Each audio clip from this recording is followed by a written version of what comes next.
Wala kang kausap kasi madaming paraan. Pero di ba sa cheese? Si nanay, Ay, steady na dahil sa Gedli, I love you. Magandang gabi, Pandakan. Nako, maraming salamat sa inyo. Pero bago ako magsimula, ay nais ko pong humingi ng paumanhin sa aming mga naabala. Okay, pasensya na kayo. Pero saglit lang naman to on behalf of your Miss Choice, no? Huwag naman kayong mag-alala. Opo, na kayo kanina pa dyan nakatayo, alas 6 pa raw ng gabi. Masasakit na mga litig nyo. At mukhang ang balita ko, walang nagsaing sa bahay. Naku, lagot kayo. Maraming titilapon na kaldero mamaya. Kumain na ba kayo? Hindi ba? Taas ka kamay na hindi pa kumakain. Bakit magalala, lilipasin yan. Nagugutom na ako rito kanina pa eh. Sabi ko kay Congressman Joey, itong pwesto natin, napakasama. Hindi pa tayo nagdi-dinner. Pero yung usok ng fried chicken, naamoy natin. Eh, umihilap yung tiyan ko kanina pa eh. But anyway, maraming salamat sa inyo. At special mention lang, yung aking mga minamahal na lolo't lola. Okay, asin pa eh. Lalong-lalo na to. At saka yung mga nanay-tatay ko senior citizen. Pasensya na kayo mga batang Maynila. Special mention lang yung mga senior citizen. I love you. I love you. Mahal na mahal ko yung mga yan. Anyway, magandang gabi, Pandakan. Magandang Good evening. Good evening. Maraming salamat sa inyo at kayo'y tumayo dyan, nakinig sa amin. Bagamat medyo mainit ang panahon ngayon, maalinsangan ang kalsada, painit na rin ang painit ang kampanya. Habang mainit ang panahon, painit ang kampanya, sobrang init sa akin nung mga kalabang ko. Opo, araw-araw na akong pinupulutan. Ako ang agahan, tanghalian, hapunan. Pero nyo, tatawagin kayo, lilikumin kayo, dadaling kayo doon sa Paco Arena. Bibigay ng 1,000. Tapos may 5 kilong bigas. Eh, okay lang yun. Ako'y panatag naman. Abay, bakit? Unang-una, ang alam ko, matalino naman ang mga taga-Maynila. At saka, saan naman kayo nakakita? Binibigay sa inyo ng kusa. Di tanggapin ninyo. Hindi niya naman pinanghingi yun, di ba? Oo. Kaya lamang, nalulungkot lang ako, magbibigay ng 1,000, bibigay ng 5 kilos, tapos, ang sasabihin, tungkol sa akin. Nalulungkot naman ako, bakit patungkol sa akin? Hindi ba dapat patungkol sa kanilang gagawin? Or, kung sila naman ay nakaupo, dapat patungkol sa ginawa nila. Dapat nag-uulat sila sa taong bayan. Pero magkaganon man, hayaan na natin. Ako naman basta ako, panatag ang kalooban ko. Dahil ang paniwala ko, kapag ang isang leader nagbuti sa kanyang tungkulin sa kanyang nasasakupan at ginampanan niya ang sinumpang niyang tungkulin, kahit hindi na siya makita ng taong bayan, ibobote siya ulit ng taong bayan. Oo, totoo. Ayun ang paniwala ko. Kung talagang ginampanan mo ang trabaho mo. Mamukat-mukat mo. Ang unang ginawa sa akin, siningil kagad ako ng utang na loob ng October na. Tama! Pero sige, sa akin yun ang marinig. Nay, ano ba ang personal kong paniwala? On a personal level. Nay, mga lolo ko, mga lola ko, mga batang Maynila. ang paniwala ko po, ang utang na loob ay hindi nababayaran. Walang katapusang bayaran. Tama ba? Ako naman hindi nagkupli sa inyo. Sa akin yun na rin marinig. Ako po ay may utang na loob kay Danny Lacuna. Alam niyo yan, dito rin ako tumayo noon nung kampanya Tama mali? Tama. Yan ay hindi ko kinaila. Hindi ko tinanggi. Hindi ko yan binaliwala. In fact, bilang pagtanaw ng utang na loob kay Boss Danny, inalagaan ko naman ang kanyang mga anak. For 20 years. 20 years. Tingnan po natin, natahayaan ko kayo ang umusga. Kung talaga bang marunong tayong lumingon sa mga taong tumulong sa atin. Bilang ganti kay Boss Danny, sa kanyang kabutihan sa akin, inaruga ko ang kanyang mga anak. O, tingnan natin Una, Philip Lacuna. Nakaupo? Nakaupo. At ipinagyayabang pa niya, siya daw ang may gawa ng batas para sa senior citizen. Yes! Sabi niya. Wow! Sabi niya. Tumaas na raw. Ginawa ng 1,000. Yung allowance na binigay ko. Ang tanong ko naman, may team song ako dyan. Bakit ngayon ka lang dumating sa buhay ko? Kung mo maghahalalan, tinaasan nila. Kung gusto talaga nila taasan, sana pagkaupo pa lang nila, tinaasan na nila. Tama mali? Pero, nakaupo ba? Nakaupo si Mr. Pwede. Pwede. Dapat hindi na pwede yan, Hindi ka na umalis. Pangalawa, Hindi na sila umalis. Dennis Lacuna. Inappoint kong department head. Nakaupo? Pangatlo, Lay Lacuna. Nakaupo? Nakaupo. Pangapat, asawa ni ate. Pangat. Dr. Fox Pangan. Ang galing mo na yan. Inappoint ko na Manila Health Department Head. Ang galing mo na yan. Nakaupo? At may awa ang Diyos. Ang galing nyo na yan. Sa tulong nyo, nakabalik tayo. Yan ang una kong tatanggalin sa sitio. Bakit, Yorme? Dahil galit ka ba sa kanila? Hindi. Nay, tay, ito, i-address ko to sa mga batang Maynila. Sa mga batang Maynila nandito, itanong ninyo to sa lolo at lola nyo, nanay at tatay, yan ang nagpahirap sa mga magulang natin kung saan pupunta ka lang sa health center, kailangan naka-online schedule ka pa. Tama. Check up lang, online pa. Yes. Wow! Ano kung walang sense? Yan! Paano kung wala kang load? Yes. Paano kung wala kang cellphone? Yes. Ang malupit, hindi ka marunong mag-online. Ano mangyari sa'yo? Alam na aking. At saan ka nakakita? Ang health center, pinararami, hindi sinasara. Dahil ang tao dumarami, lumalaki ang demand. Dapat yan pinalalaki o pinararami, hindi binabawasan. Ngayon, ano nangyayari sa inyo dito? Babayay pa kayo sa bagong barangay?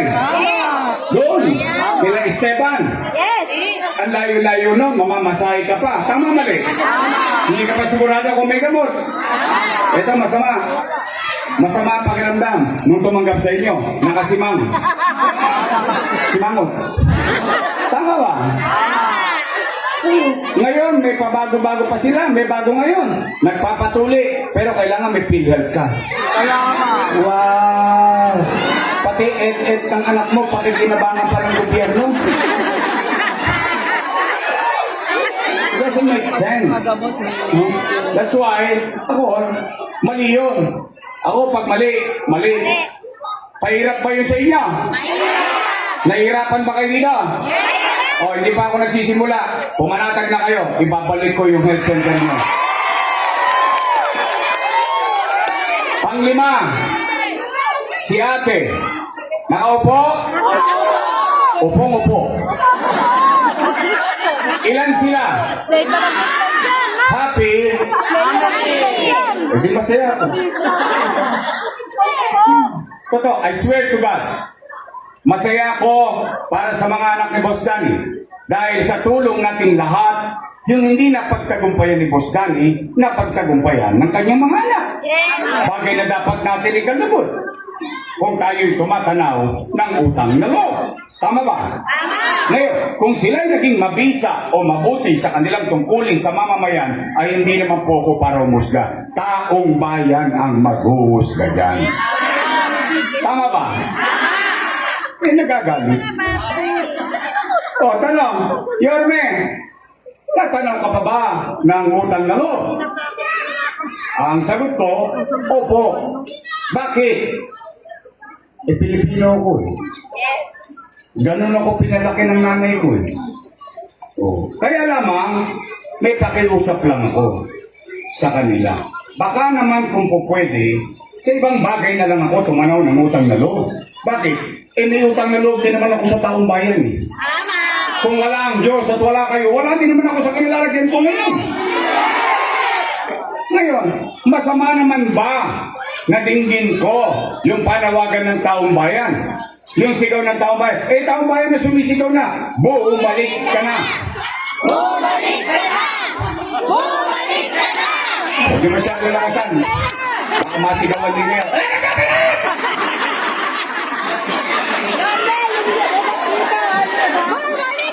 Napanood niyo? Napanood ko din eh.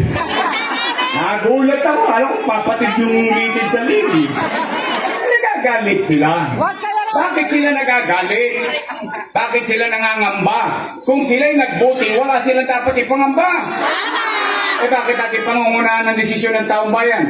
Ang taong bayan hindi maghahanap ng iba kapag naging mabuti ka sa iyong tungkulin. Nagagalit. Tapos, ipatatawag kayo. 3 oras, 4 na oras, dadaling kayo sa Paco Arena. 5 oras daw. Oh. May mamon naman, kahit pa paano. May tubig, plus 1,000. Plus 5 kilo. O tapos ang maririnig nyo tungkol sa akin, hindi tungkol sa buhay nyo. Ba't ganon? Nagagalit. Nagagalaiti. Eh, ano ba sinasabi? Si Yorme, maraming iniwang upa. Nakita nyo, napunta talaga kayo.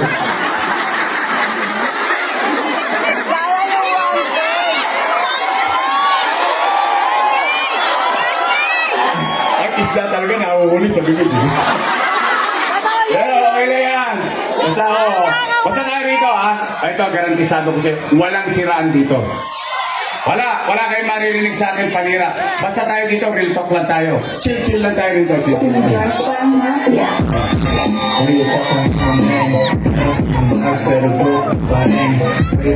Sige, talakayin natin yan. Para naman sa kaliwanagan ng taong bayan. Abay, bakit? Pera ng taong bayan ang pinag-uusapan. Real talk. Aamin lang kayo ha, mga nanay ko, mga tatay ko, mga lolo't lola ko. O, taas ang kamay ng may anak dito. Aba, marami. May anak kayo? Meron kayong anak? Real talk. Kapag walang makakain ang anak nyo, gagawa niya ng paraan. Hindi niya. Gagawin niyo ang lahat? Iraraos niyo ang mahal niyo sa buhay? Talaga? O yan din ang ginawa ko bilang ama ng 2 milyong Manileño noong panahon ng pandemya. Nice, tay! Nung binoto niyo ako na mayor noong 2019, wala kayong narinig na sinisi ko yung sinundan kong walang iniwang pera. Wala. Ni minsan, hindi ko tinuro ang daliri ko sa mukha ng iba. Bakit? Binoto niyo na akong mayor eh. Di kargo ko na lahat ang responsibilidad noon. Tama mali? Anong ginawa ko? Wala tayong pera, nilinis ko Maynila. Dinidisiplina ko Maynila. In fact, pati yung mga tulongges na nagkalat sa Maynila, pinagkakalawit ko. Nangyari, lahat ng ginagawa natin sa Maynila, biglang ipinatutupad sa buong bansa. It became national policy ng DILG na gawin daw sa buong Pilipinas yung nangyayaring kaayusan at disiplina sa Maynila. Lumilipad na tayo, umaangat na tayo, bigla tayo napundol. Boom! Panis. Ano nangyari? Nagkaroon ng pandemya. Mahulaan ko ba na magkakapandemya? Anong masamang epekto ng pandemya? Wasak ang ekonomiya. Walang ekonomiya, walang hanap buhay. Walang hanap buhay, walang trabaho. Walang trabaho, walang picha. Walang picha, walang chicha. Tama mali? Pero hindi.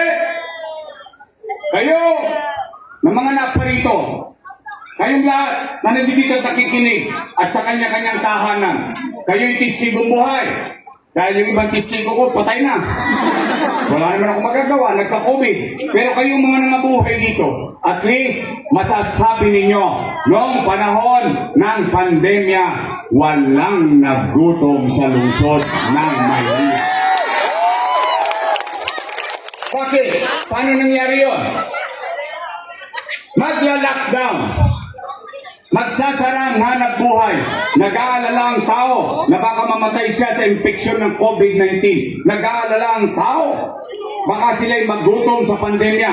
Anong sinabi ko? Hindi naman ako nagkubli sa taong bayan. Ang sinabi ko, Nay, Tay, umanatag kayo. Sa Facebook ko sinabi, huwag kayong mag-alala mga batang Maynila, mga minamahal kong lolo at lola. Gagawin natin ang lahat. Pag ako, wala nang maibebenta, wala nang mauutangan, nakita niyo Torilo na City Hall, ipatata sa kutokit ng munting makaraos lang tayo. Anong nangyari? Nagkaroon tayo ng food box buwan-buwan. Tama ba? Natanggap niyo ba? Talaga? Nakuha niyo? Mayaman, middle class, mahirap. Per family, not household.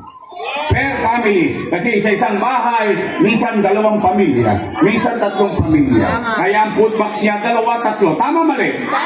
Hindi pa nga nauubos yung food box, dumarating na naman yung food box. Tama mali? Ang dami nga yumaman sa online. Para lang yan. But anyway, binigay ko na yun sa taong bayan eh. Tama mali? Tama. Oh, Nay, Tay, yan ang kwento. Lagyan natin ng kwenta. 700,000 families. Times 1,000 pesos na lang. No, magka? Patay na. Dami zero. 700 milyong piso. Malaking pera? Malaki. Times 8 months. 8 buwan. 8 times 7. Magkano? 56. Magkano total? 5.6 bilyong piso. Malaking pera? Sobrang laki. Saan napunta ang 5.6 bilyong piso? Sinitsa, niluwa. Gone with the wind. Pero ang tanong, naramdaman ba natin may gobyerno? Natanggap ba natin? Nakain ba natin? Nakaraos ba tayo? Hindi salamat sa Diyos. Tama mali? Pagkain pa lang yun. Hindi ko pa binabanggit yung pinagbigay nating 1,000 per family. 5.6 plus 700 million, 6.3 billion. Nay, Tay, taas sa kamay na may mga anak na nag-aaral sa public school dito. Ayan, may testigo pa rin ako. O yan, nag-aaral ang anak niya sa public school. Lockdown. Ano sabi ni Secretary Liling Briones? We will not have face-to-face classes. Tama mali? Ang problema na naman yung tatay. Ang problema na naman yung nanay. Wala nang trabaho, tukod na nga sa chicha, bibili pa ng tablet. Pero hindi. Sa Maynila, ang mag-aaral sa public school nagkaroon ng tablet. Tama mali? Natanggap nyo? At hindi lang tablet, may internet pa. 110,000 pieces of tablet ipinamahagi ni Yorme, hindi ng gobyerno ng Maynila nung pinamumunuan ko kasagsagan ng pandemya. Si ma'am, si sir, binigyan ng laptop. 10,300 teachers. Bumili tayo ng 11,000 laptop. Si ma'am may laptop, may internet. Si estudyante may tablet, may internet. Nakatawid ang pag-aaral ng ating anak noong panahon ng pandemya. Nomad ka, tablet, laptop, 1 billion pesos. Internet, 300 million pesos. 1.3 plus 6.3, 7.6 bilyong piso. Dalawang bagay pa lang ang pinag-uusapan natin. E paano pa yung remdesivir, tocilizumab, molnupiravir, mga mamahaling gamot, daang-daang libo ang isa, mabuhay lang ang isang pasyente na may COVID-19 sa Maynila. Nay, tay, paano yung AstraZeneca na binili natin bakuna? Nay, tay, nung araw, nung panahon ng COVID, lahat tayo tamang hinala. May umubo lang sa bahay. Oy, may COVID. Tama mali? O, anong nangyari? Namaga ang ilong natin. Bakit? Dahil ang testing sa Maynila, 1-2. 1-2 sawa. Nagbayad ba kayo? Yes. Sagot ng lungsod ng Maynila. Nay, tay, yung Santa Ana Hospital nyo, na dating kinatatakutan, ang tawag ninyo doon ay Mona Lisa. They just lie there, and they die there. Di ba? Ano nangyari sa Santa Ana Hospital? Naging modelong ospital sa COVID-19 ang Santa Ana Hospital. Nay, tay, sarado na ang mga private hospital. St. Luke's, Lourdes, UST, wala ng COVID bed capacity. Pero sa Maynila, chill-chill lang kami rito. Bakit? Nagtatag tayo ng Manila COVID-19 Field Hospital sa Luneta. 300 million pesos. Nay, tay, tumigil ba ang gobyerno? Hindi. Itinatag Condominium 1. Condominium 2, Binondominium 1, Basek Community, San Lazaro Residence, San Sebastian Residence, Pedro Hill Residence. Nay, tay, itinatag Rosario Almario Elementary School, Manila Science High School, Albert Elementary School, all 10-story, fully air-conditioned public school. Magsaysay High School, bago ko umalis, 5th floor na. 3 years na akong wala, 5th floor pa rin. Tingnan po ninyo, katabi ng UST yun, yung Magsaysay High School. Hanggang ngayon, hindi pa tapos. Yung mga pinagbabanggit ko sa inyo, kasagsagan ng pandemya, wala pang 2 taon, sabay-sabay natapos, napakinabangan ng mga taga-lungsod ng Maynila. Nay, tay, tinayuan ko ng ospital ang Baseco. Bago ko umalis, tapos na, nag-inaugurate kami. 3 taon na akong wala, sarado pa rin. Ipagtanong po ninyo kung may kakilala kayo sa Baseco community. Nay, tay, nakalulungkot isipin. Noong nakaraang buwan, nag-cutting ribbon sila ng Pedro Hill Residence, San Sebastian Residence. Ang sabi nila, sila daw ang may gawa. Wow! Nung kapakinabangan ng tao, inangkin na nila. Pero, yung pinampagawa nun, inutang ko, kasalanan ko. Tigilan niyo yan, ha? Masama yan. Nakakasira ng ulo. Totoo lang. Nay, tay. 10-story, fully air-conditioned, bagong ospital ng Maynila. Na may MRI machine, na may CT scan machine. Bakit hindi nagagamit ng tao? Ano yan, display? Ano yan, drawing? Bakit ko yan binili? Ang mahal-mahal niyan. Yorme, magkano yan? 1 million? Hindi. Magkano yan? 10 million? Hindi. By the hundreds of millions. Bakit ko binili yung dalawang makina na yan? Dahil ang mayaman, pwede magpa-MRI, pwede magpa-CT scan. Pero ang mahirap, kahit may 20 mil, hindi na lang magpapa-CT scan yun dahil ititira na lang nila yun para sa pamilya nila.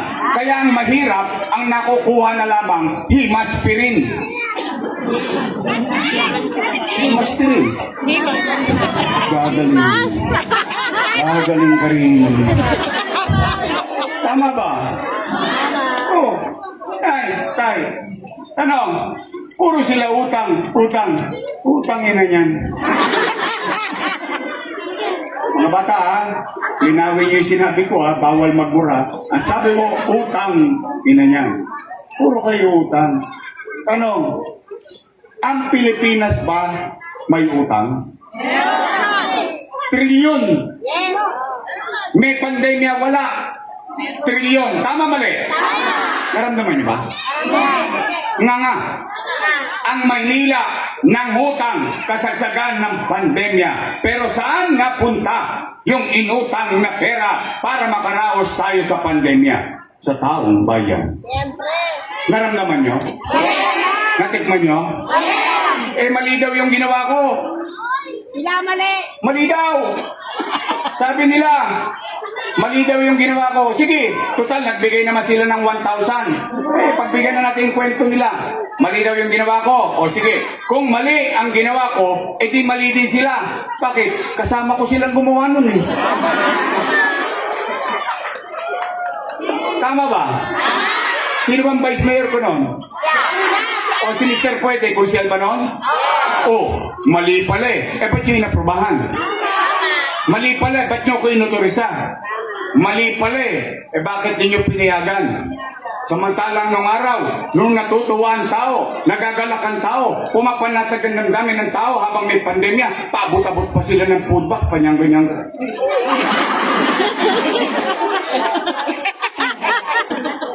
Ngayon, Tay, kung ako'y mali, hahayaan ko kayong umusga. Ito ako, sa harapan ninyo. At least, sa lahat ng inaakusahan, ako umaamin. Dahil ako, paninindigan ko ang ginawa ko bilang isang ama o bilang isang ina. Katulad ng mga tahanan ninyo, lahat gagawin ninyo, mairaos nyo lang ang pamilya ninyo. Ganon din ako, yun ang nararamdaman ko nung pandemya. At least, kahit papano, makapaglalakad ako kahit mag-isa. Anong oras man ng araw o gabi, samang iskinita sa Pandakan ng Maynila. Isa lang ang masasabi ko. Matangos ang ilong ko, nakataas ang noo ko.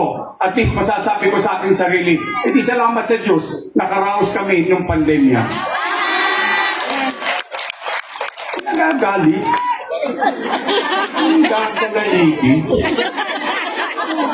Sa totoo lang, Nay, ako, paniwala ko ha.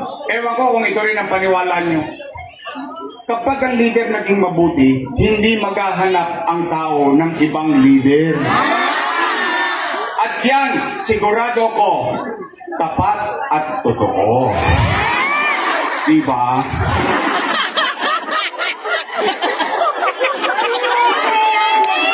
Love you. So ngayon, Nay, after everything said and done, tatanong ko kayo, gusto niyo pa ba ako bumalik?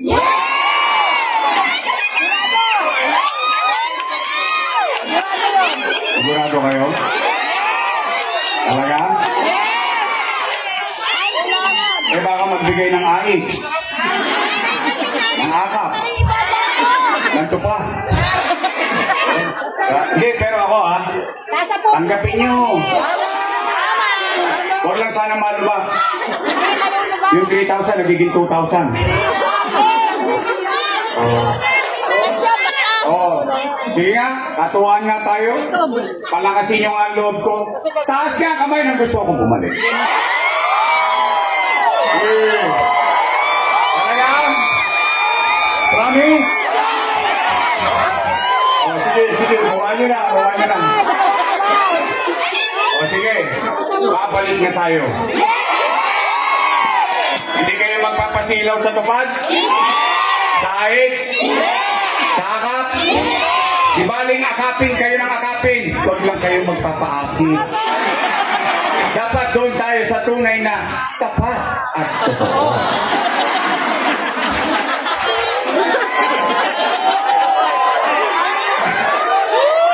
Alright, tayo. O sige, tapusin na natin doon. Gagabihin kayo.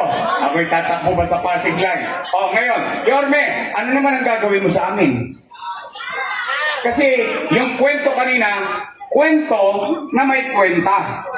Pero yun yung nangyari sa nakaraan. Ano naman ang gagawin mo sa kinabukasan? Tama mali? Di ba ganun dapat ang naririnig nyo sa mga kandidato? Tapos hahayaan kayong humusga later on. Tama ba?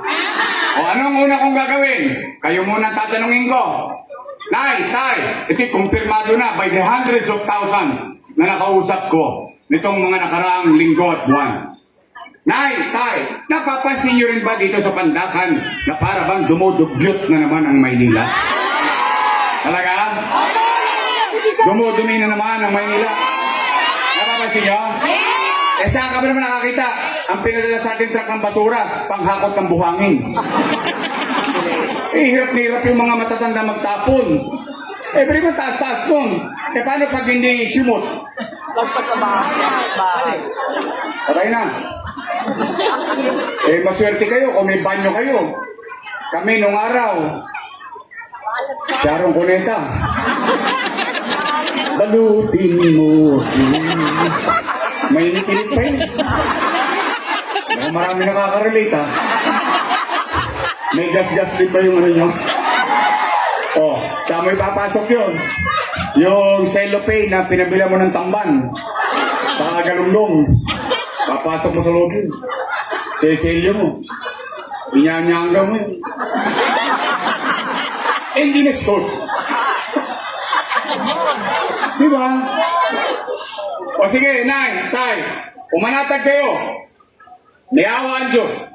Sa tulong nyo, nakabalik tayo. Lilinisin ko ulit ang lungsod ng Maynila. Pangalawa, Nay, Tay, napapansin nyo ba? Lagi na naman tayong laman ng 24 oras sa balita. Ng GMA, ng ABS-CBN.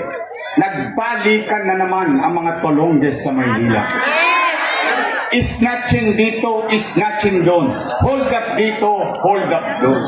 Napansin nyo? Inaubos ko na yan eh. Pinagkakalawit ko na ng araw. Ang dami namang addict ngayon, ha?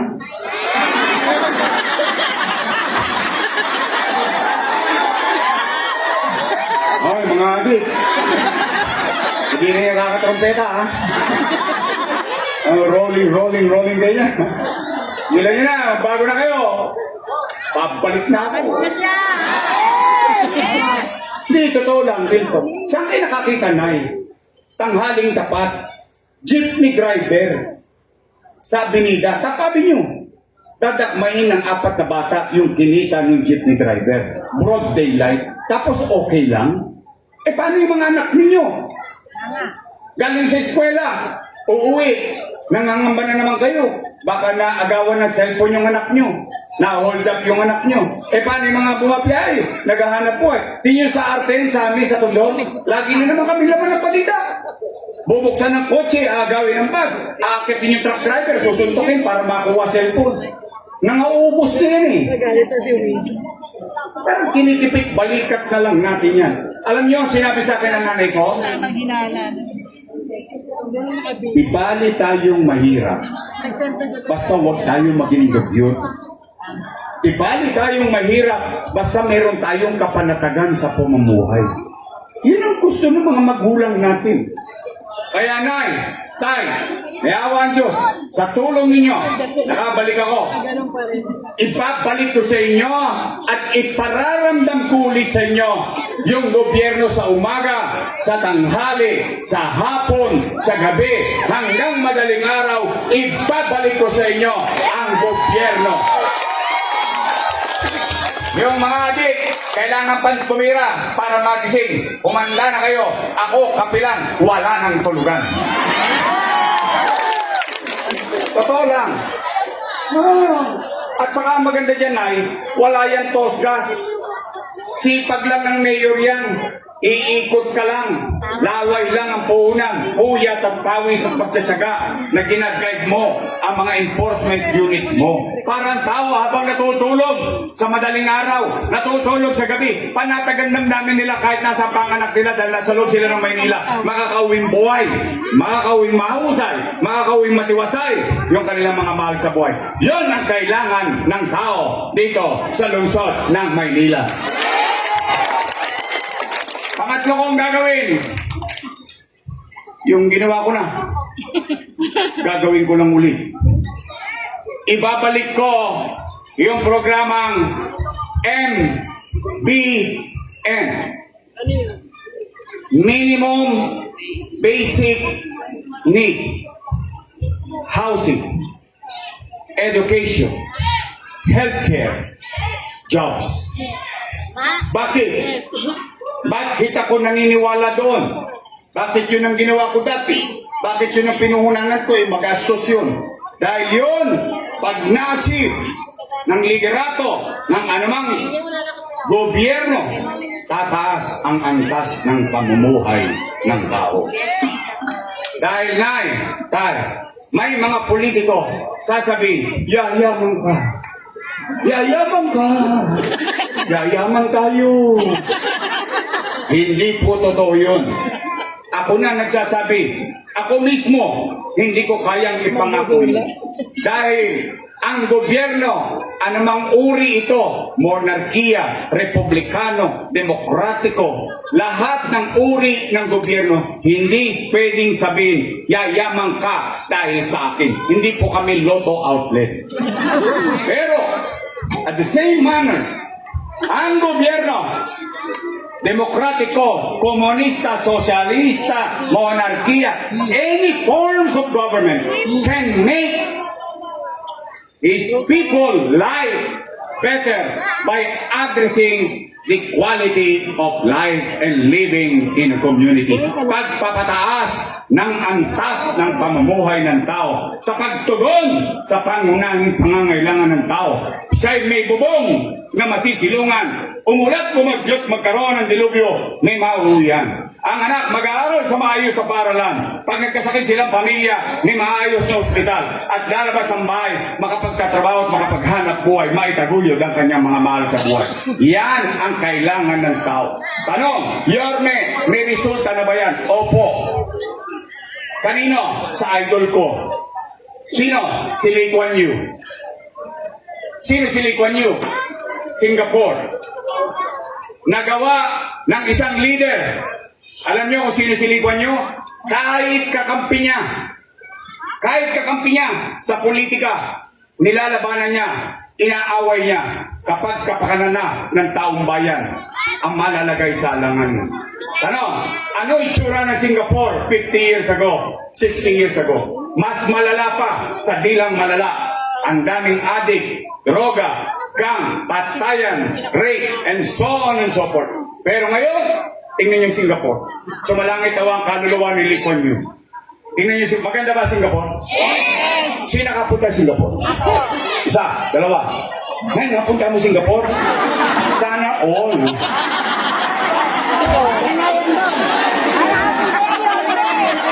Sino nakapunta Singapore?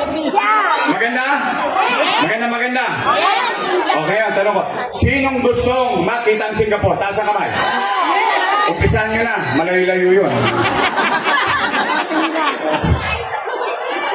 Nagawa? Nangyari? May resulta. Yun ang gagawin ko. Yun ang pupuhunanan ko. Taong bayan. Tao muna. Mamamayan muna. Bago ang mga kapati-partido. Ano? Yung ba'y gusto niya programa? O, di ba balik tayo? Yun ang gagawin ko. Kalinisan, kaayusan, disiplina, kapanatagan, and minimum basic needs. O, Nay, Tay, gusto niyo ba talaga akong bumalik? Pwede ba akong makisuyo? Pwede ba? Straight tayo.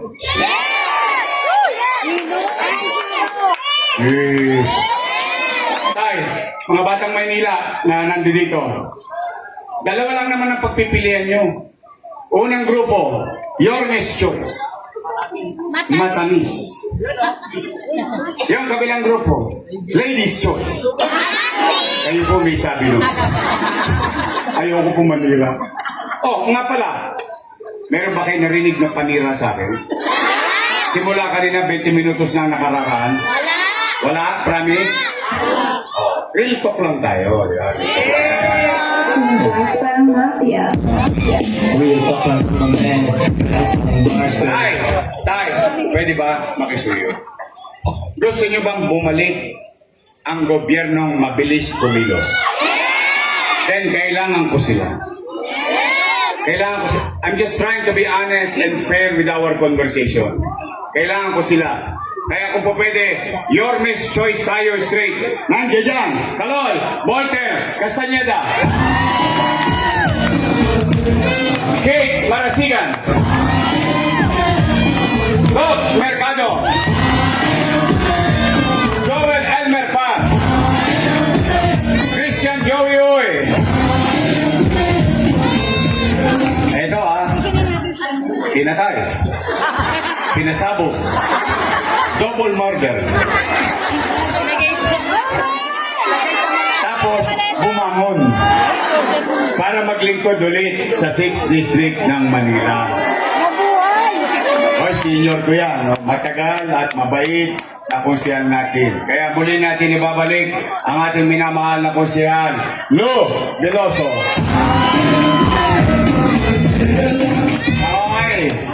Nay, baka naman. Sarap yung manok doon, ha? O, Nay, Tay, ito naman. O, yung ating congressman. Pero may bago ko narinig ngayon. Ano tawag niya? Benny Espalto? Diba? Pero totoo yun. Totoo, maayos ba yung kalsada? Matutuwa pa kayo pag in-espalto to? Sayang yung pera. Matino naman eh. Tama, mali. O, nandiyan yan. Pwede ba makisuyo? Bigyan natin ng pagkakataon maging congressman. Joey! Oy!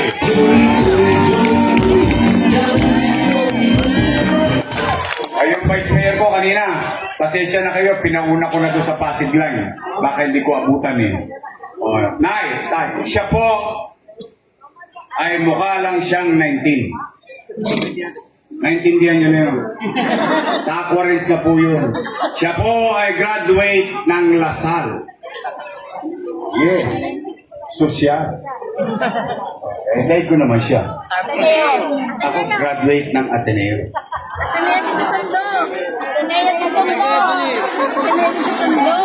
Parang ayaw nyo maniwala. You don't wanna believe me? My English is good.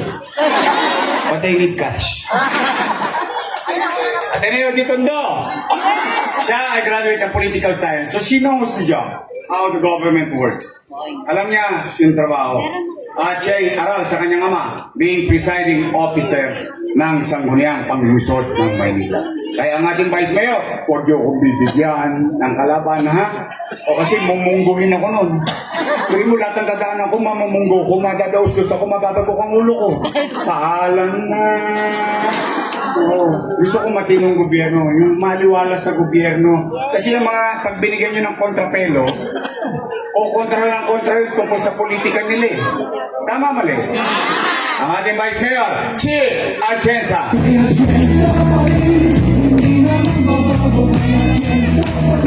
Tay, your message. Straight. Promise. And I have to repeat this. At paulit-ulit ko itong sinasabi because this is really what we need. Kung gusto talaga natin ng gobyernong mabilis kumilos at maibalik ang gobyernong mabilis kumilos, kailangan ko sila. Because I cannot do it alone. I cannot. I have to be honest always with the people. Kailangan ko sila. Kailangan ko kayo. Because if we all come together, we can make Manila great again. Magandang gabi. Pagpalain nawa kayo ng Pong Maydapaw. Maraming salamat po. Sabay-sabay tayo sumigaw. Manila! God first. Thank you. Labangin ng mainit na palakpak at sigawan, Vice President Sara Duterte! Maraming salamat po, Yorme, at muli po, salubungin po natin ng isang malakas na palakpakan ang ating minamahal na ikalawang Pangulo ng Republika ng Pilipinas, Vice President Sara C. Duterte!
minamahal ko pong Batang Maynila.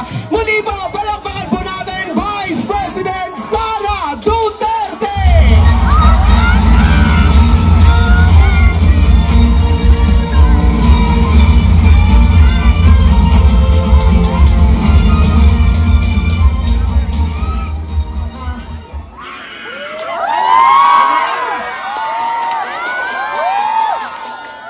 Assalamualaikum warahmatullahi wabarakatuh.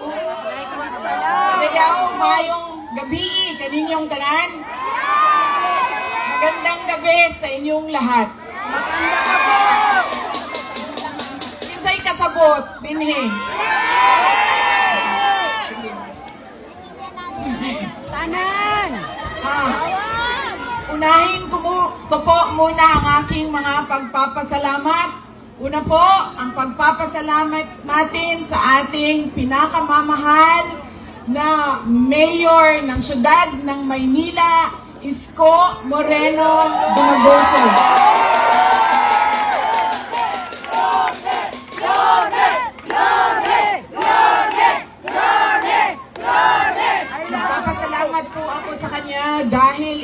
alam niya po ang inyong entablado at ang inyong mikropono para po sa mga senador ng Duterte. Maraming salamat. Mayor.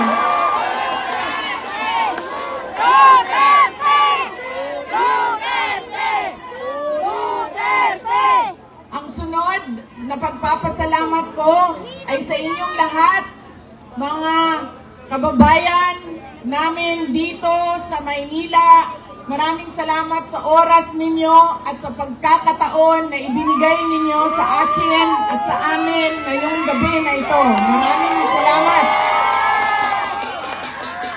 I love you! Madami sa inyo ang hindi pa, wala pa na ni hapon, hindi pa na naghapunan. Marami sa inyo ang hindi pa naghapunan, hindi pa nakaluto, at kanina pa dito, mainit, pero nandito kayo para sa amin at para sa bayan. Maraming salamat sa inyong lahat. Ang susunod ko pong pagpapasalamat, mahal ko kayo, ma'am. Mahalin din natin patuloy ang ating mahal na inang bayan, ang Pilipinas. I love you, Sarah! I love you too. Sisterly love na ito, sis. Mahal ko kayo. Kaya ako nandito ngayon. Ang susunod po na pagpapasalamat ay mula po sa pamilya namin. Papasalamat po kami sa pagmamahal at suporta na ipinapakita nyo kay dating Pangulong Rodrigo Duterte. Maraming salamat po.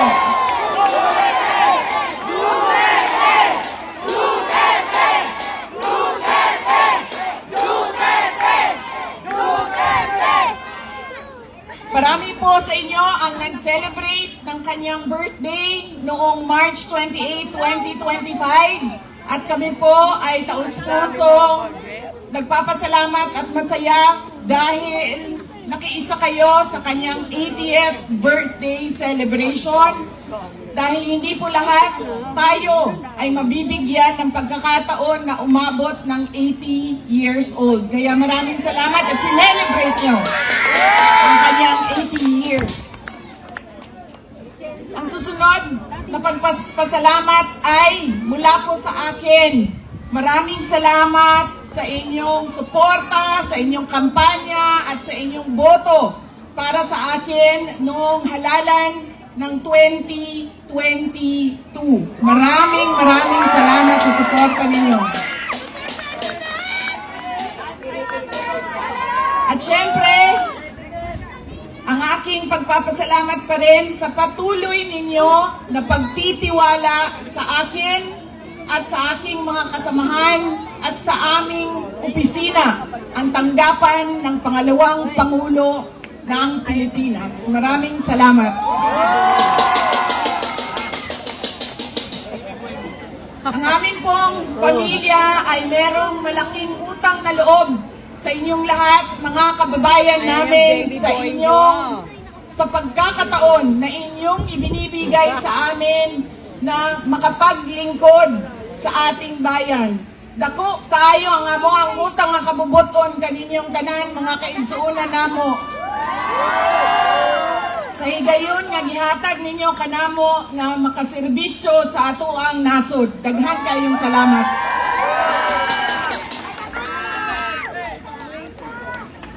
Ang susunod po ay mga kampanya po ako sa inyong lahat sa dalawa. Tanggalin ko lang po yung seal ng aking opisina. Palitan natin ng seal ng Office of the President.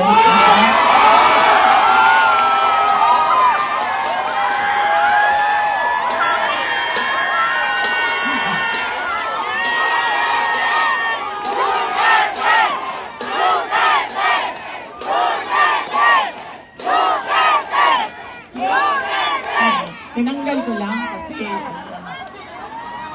Iba kasi yung opisina, iba din yung pangangampanya. Pero kung sa Pangulo lang, pumili na lang kayo. Si Isko Moreno o si Sara Duterte, wala kaming problema.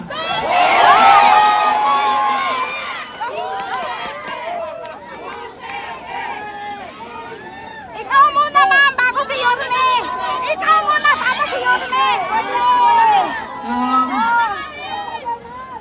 Hindi ba pwede Bakit po ba lagi pabalik-balik o paulit-ulit ang problema ng ating bayan? Dahil po, paulit-ulit din yung ugali natin sa pagpili ng ating mga leader. Kung sino yung binoboto natin. Ngayong darating na halalan, marami ang nagtatanong, ano bang pwede naming gawin? Wala naman kaming pera, wala kaming makinarya, ordinaryong tao lang kami na nakatira sa gilid ng daan kung saang subdivision. Pero gusto namin na merong makitang pagbabago sa nangyayari at para sa ating bayan. Una po, ang ugali natin sa pagpili ng ating mga kandidato ay kung sino yung naaalala natin. Sino yung magaling kumanta, sino yung magaling sumayaw, sino yung magaling magpatawa. Yaan nang lagi nating naaalala kapag tayo ay boboto na. Hindi na natin tinatanong, ano ba ang pangako niya noon na siya ay tumatakbo? Tinupad ba niya ang pangako niya? Diba? Dapat tinatanong natin ang sarili natin, ano bang nagawa ng tao na ito? Nangako siya, sorry ma'am,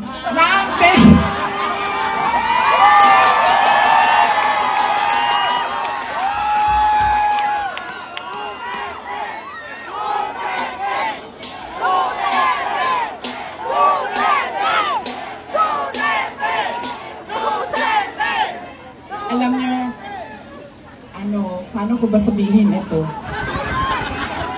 Hindi, ganito.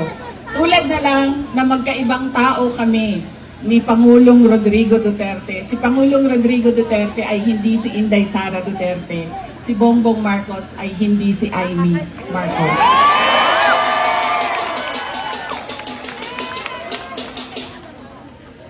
Ito, hindi na ako nang paalam sa'yo. Sasabihin ko na, nga naman, sige maling. Tanggalin na lang natin ito. Okay lang sa'yo? Mura siyang matuwag.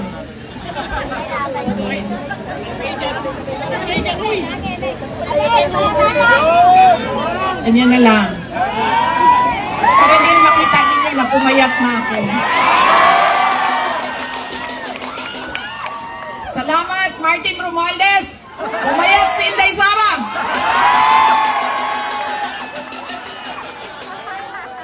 Uy, kadyo lang ba? Seryoso, seryoso.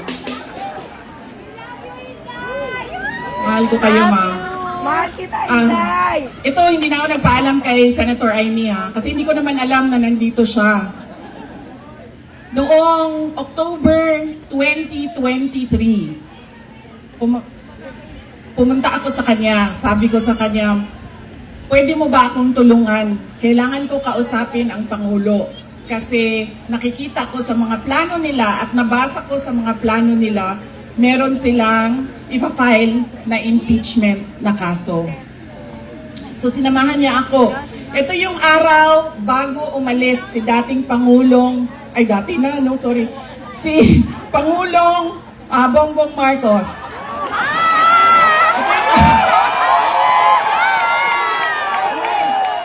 Hindi ko sinadya yun. Sinadya yun, ha?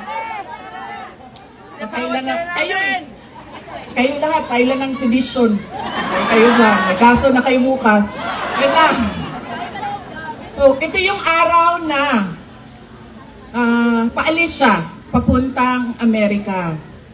Pumunta kami, sinamahan ako ni Senator Amy. Siya yung kumuha ng oras ng schedule para makausap ko si BBM. Noong nandun na kami, binanggit ko sa kanya ang impeachment. Pero hindi yung impeachment ang gusto kong marinig ninyo na kwento ngayong gabi na ito.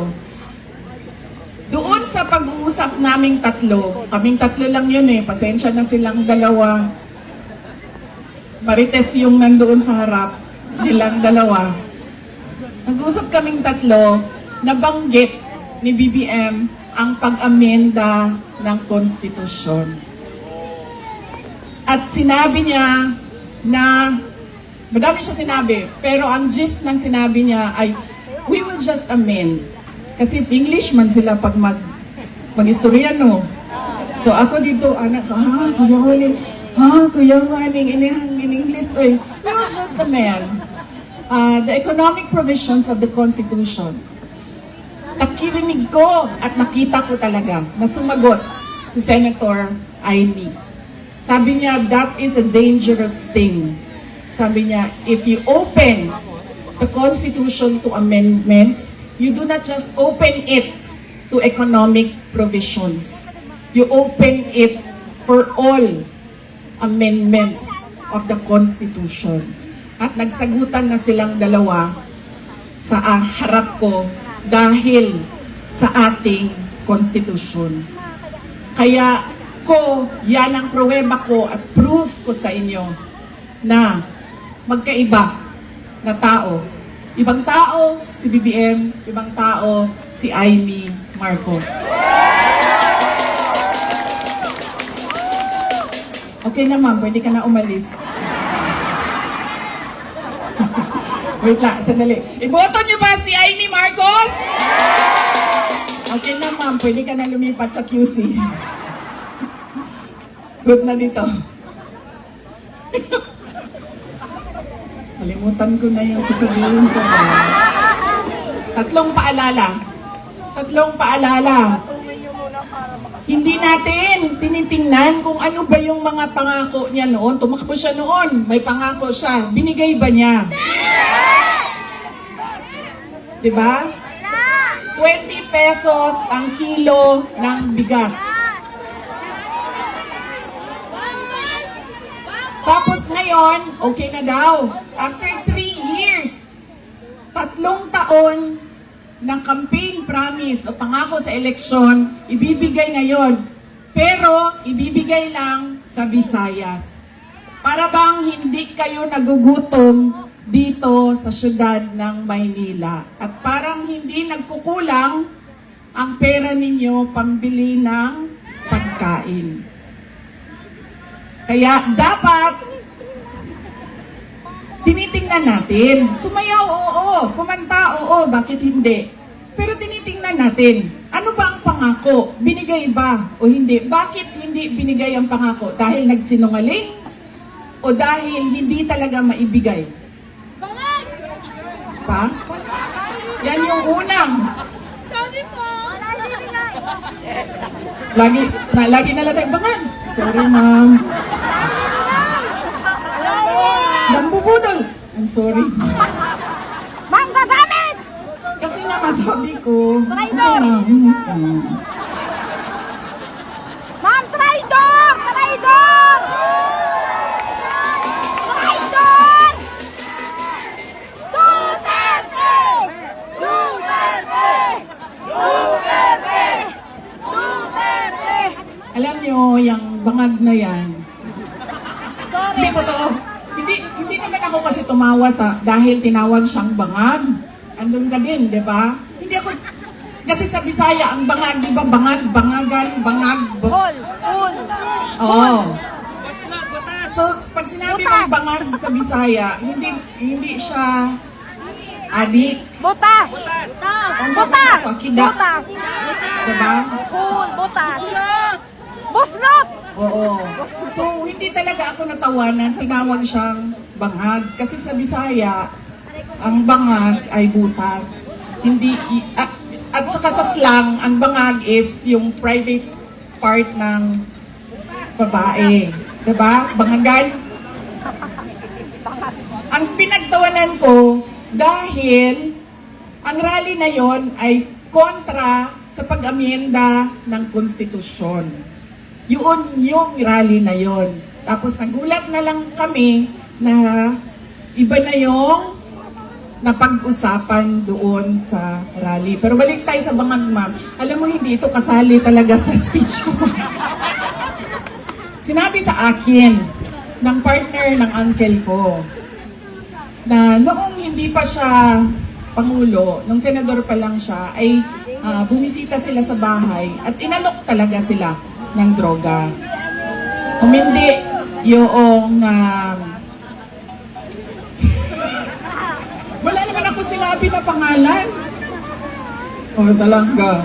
Alam nyo, may malaki bang kulungan ang Maynila para sa atin lahat? Hindi nila tayo kakayanin ikulong, no? Baka matulad tayo kay President Duterte. Nakulong na. Humindi yung partner noong uncle ko. Kinento nila yan sa akin. Ang buong akala ko naman, kasi matanda na, diba, may edad na, natututo ka na sa kung anong mga mali na ginagawa ng kabataan mo, ay nagbabago yung tao. Hindi ko alam na yun na nga ang nangyari. Kaya balik tayo sa paalala, tingnan niyo muna. Pagkatapos niyang kumanta, tanungin ninyo ang sarili ninyo. Noon, nakinig ako sa'yo. Ano ang pangako mo? Binigay mo ba? Kaya dapat pinag-iisipan natin kung iboboto natin o hindi yung tao. Pangalawa, ito walang makakakontra sa akin nito kahit saan man sa mundo. Hindi dahil galing yan sa malaking pamilya ng mga politiko ay automatic ang boto ninyo. Hindi dahil anak yan ng Duterte ay automatic ang boto ninyo. Dapat tinatanong nyo ang sarili ninyo, ano ba ang abilidad at kapasidad ng tao na ito na maglingkod para sa bayan. Isa sa mga problema natin ay ang political dynasty. Pero hindi ipinagbabawal ang kung sino man ang may gusto tumakbo. Kaya nasa atin, nasa mga butante ang pagkilatis. Duterte yan. Anong abilidad niyan, anong kapasidad niyan, at sino yan siya. Pangatlo, at huling problema natin, paulit-ulit, behavior, ugali natin sa eleksyon, sa halalan, ay yung palitan ng boto at pera. Dahil ilang beses na kayo tumanggap, magkano bilihan ng boto dito? 1,000? 1,000. Grabe, 1,000 lang? Galo na. Bigas ang ano dito, palitan. Oh, ilang kilo? 5 kilo. So, magkano yun? 250? Mga 1,300 total ngayon ang bili. Alam mo, lugi kayo. Taasan niyo yung presyo ninyo. Kasi galing ako doon sa Bacolod kahapon. Tinatanong ko, magkano bili ng boto dito? Noong 2019 daw, 2,000. 2022, 3,000. See? Sabi ko, taasan ninyo ang presyo ninyo. Tapos nung ito daw, itong eleksyon na ito, 2,000 to 3,000. Sabi ko, hindi nyo pa alam kung magkano kasi wala pa namang bilihan. Pero sabi nila, mga 2,000 to 3,000 daw yung bilihan ng boto doon. Kaya, kulang ang hingi ninyo. Loge. Okay kami. 1,300 ang natatanggap ninyo. O hindi pa lahat. Oh. Bakit 1,300? Eh ang akap, magkano ba akap? Di ba 5,000?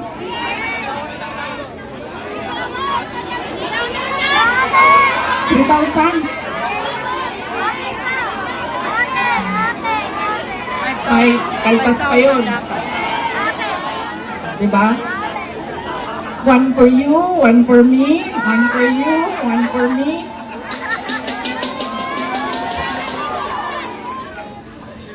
Alam niyo, hindi namin ginagawa yan sa Davao. Alam niyo bakit? Nawawala kasi yung respeto ng tao sa isa't isa. Sabihin ko sa inyo kung bakit mamaya nawawala yung respeto, ha? Sana ako. Kabilihan ng boto. Yan. Ilang eleksyon na kayo tumanggap ng 1,300? Ilang eleksyon na tumatanggap ang mga botante ng Pilipinas ng pera kapalit ng boto nila. Pero bakit mahirap pa rin ang ating bayan? At bakit hirap pa rin kayo bumili ng bigas? Kasi binabibili ang boto nila. Kasi dapat, kung akap yan at galing yan sa gobyerno, tanggapin nyo, pero tanungin nyo naman yung sarili nyo. Ang nagbigay ba nito ay karapat dapat maging leader ng bayan natin? Dahil malamang ipusta ko yung isang paa ko, hindi niya pera yang binigay niya sa inyo. Pera yan ng bayan. So, tanggapin. Dahil tulong yan ng bayan. Huwag matakot kung iba ang iboto. Dahil unang-una, nakatago naman yung boto natin. At pangalawa, kung sino man yung manalo na mayor ninyo, na vice mayor ninyo, na konsehal ninyo, na congressman ninyo, ay may obligasyon na tumulong sa taong bayan. Kaya kung sino man yung nakaupo, magbibigay pa rin yan ng tulong sa inyo. Kaya, yan ang kailangan ninyong isaisip. Hindi dahil sikat ang apelido, automatic ang boto. Hindi dahil may kapalit ang aking boto, ay ibibigay ko na. At, ni isa? Check ko lang mo, nakikinig kayo? Ano yung isa? Oh, see? Hindi na nakikinig. Ha? Respeto. Nakakawala talaga ng respeto yun, ma'am, pag may palitan ng pera. Yung isa ay, wala naman nakinig sa inyo. Huwag ibenta ang boto. Huwag dahil sikat iboto. Ha? Political dynasty. O yun nga, dahil sikat iboto. Ano isa? Huwag palagi makikinig sa pangako. Oy, grabe. Ang dami-dami ninyo. Dalawa lang maalala ninyo. Ang ganda mo Ano wala pa? Huwag makinig sa pangako. Ay, opo. Oo, nagpapasalamat tayo kay Mayor Isko Moreno Dumagoso. Huwag maniwala sa pangako daw. Lugi sa bayan. Ano? Oh. Daniel, ano? Oh, ano yung isa? Check ko lang, nakikinig ka.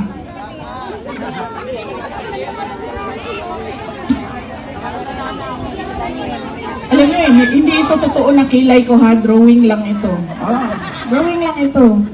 Kanina, sinasabihan ko yung gumagawa ng mukha ko. Sabi ko, alam mo, para akong naglalakad na kilay. Tapos sabi niya, hindi, kailangan mo yan. Kasi pupunta ka ng rally. Doon sa malayo, hindi ka makikita kung wala kang kilay. Sabi ko, ganun ba yon? Sabi niya, oo, kailangan may mata ka, may kilay ka kasi hindi ka makikita. So yung mga walang makeup at walang kilay dyan, hindi po kayo nakikita. Hindi namin kayo makikita. Hindi joke yan ha, totoo yan, nangyari yan doon kanina kasi ayaw ko yung kilay. Drawing na naman tayo. Ano, wala?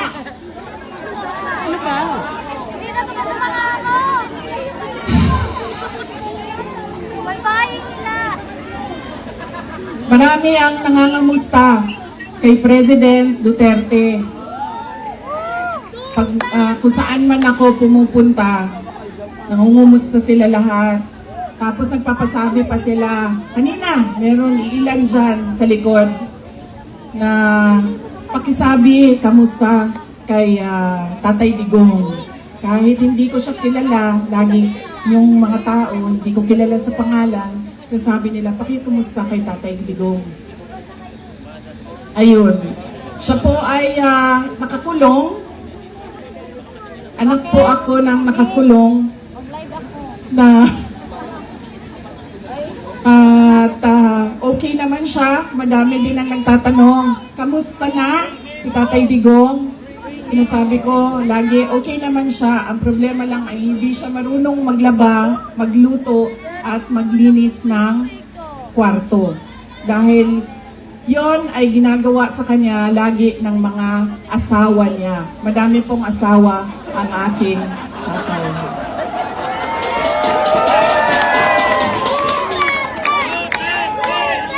Kita niyo yun si Kitty? Kitty, yung maganda ko na kapatid. Iba po yung nanay niya.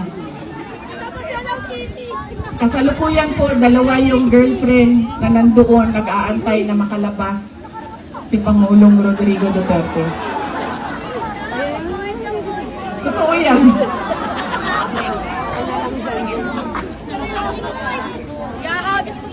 Oh ma'am, hindi daw nila kinidnap yung hindi daw nila kinidnap si Pangulong Rodrigo Duterte. Hindi daw kidnap ang tawag doon. Sige, okay na lang. Hindi na kidnap ang tawag doon. Ang tawag doon, ninakaw nyo sa amin.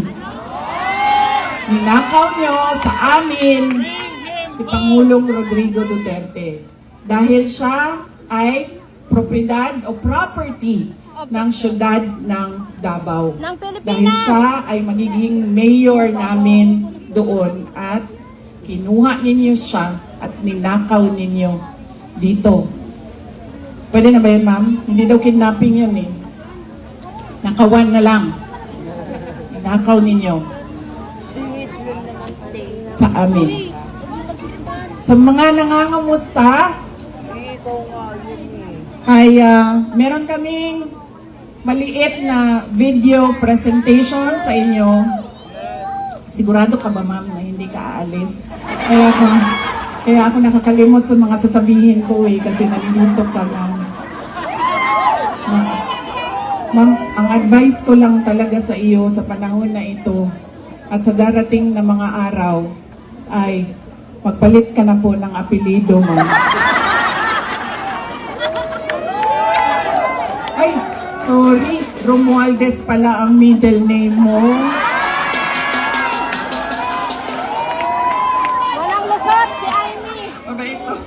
Sabi ko nga, matino na tao, si Senator Amy Marcos. Pagpalit na lang. Ready na?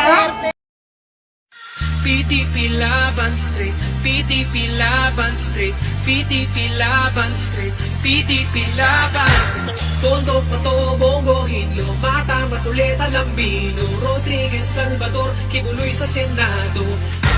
Tondo, Pato, Bongo, Hinlo, Mata, Matuleta, Lambino, Rodriguez, Salvador, Kibuloy sa Senado. Duterte straight, PTP Laban Street, PTP Laban Street, PTP Laban Street, PTP Laban, PTP Laban Street, PTP Laban Street, PTP Laban Street, PTP Laban.